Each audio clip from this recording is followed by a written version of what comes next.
Kay Soto kinausap na ng assistant coach ng Lakers at sigurado na mapupunta sa Lakers at maglalaro. Lilipat muna sa Yokohama ayon sa kanyang agent na si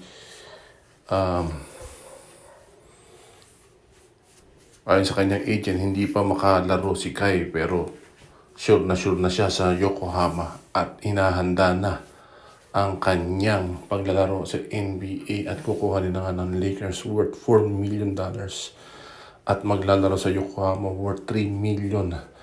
Talagang hindi man ang ating kababayan na si Kai Soto talagang maglalaro na ng kanyang pinakamataas na kalakasan dahil nga Kai Soto kala natin mag-i-improve pero improve ang ating kababayan na si Kai Soto para maglaro na sa pinakamataas na liga ng basketball, ang NBA.